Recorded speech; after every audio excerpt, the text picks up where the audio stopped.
कर्मयोग।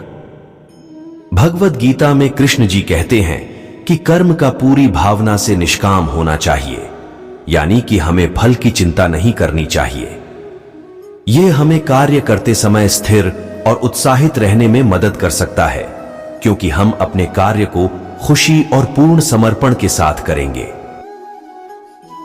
उद्देश्य का स्पष्टीकरण।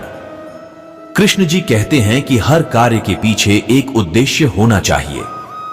यदि आप अपने उद्देश्य को स्पष्ट रूप से जानते हैं तो आपको आगे बढ़ने से कोई नहीं रोक सकता। समर्पण और आत्मसमर्पण। श्री कृष्ण का संदेश है कि हमें अपने कार्यों में पूरी समर्पण और आत्मसमर्पण दिखाना चाहिए। यह हमें परिश्रम में लगे रहने के लिए उत्साहित कर सकता है। अपनी आत्मा का अध्ययन। श्री कृष्ण जी की उपदेशों के माध्यम से हम अपने आत्मा के अध्ययन को बढ़ा सकते हैं और अपने आत्मा की आंतरिक शक्ति को जान सकते हैं, जो उत्साह को बढ़ा सकता है। भगवद गीता का अध्ययन।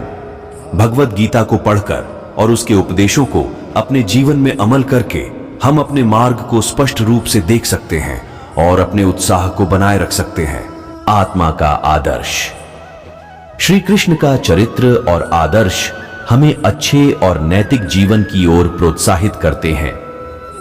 वे धर्म, सच्चाई और न्याय के प्रति प्रतिबद्ध थे और इन मूल्यों का पालन करने का संदेश देते हैं।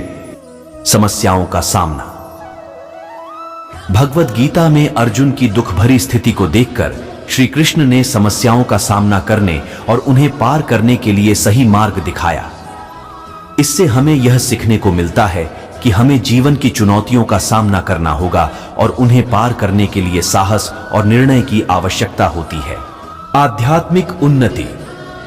श्री कृष्ण ने भगवद गीता में आध्यात्मिक उन्नति के मार्ग को बताया है।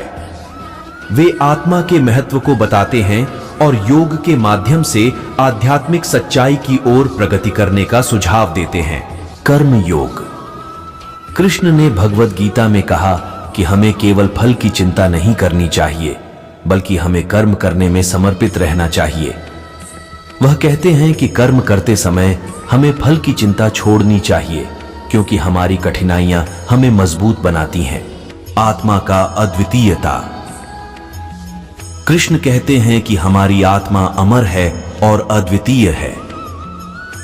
हमें अपने आत्मा में आत्मविश्वास रखना चाहिए और स्वयं को समझना चाहिए कि हम किसी भी स्थिति को पार कर सकते हैं।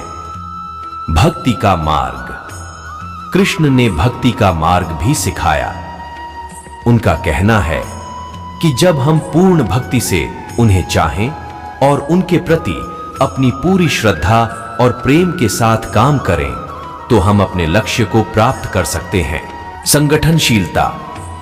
कृष्ण ने महाभारत युद्ध में अर्जुन को संगठनशीलता का महत्व सिखाया। उन्होंने कहा कि संगठनशीलता और सहयोग के साथ ही जीत हासिल की जा सकती है।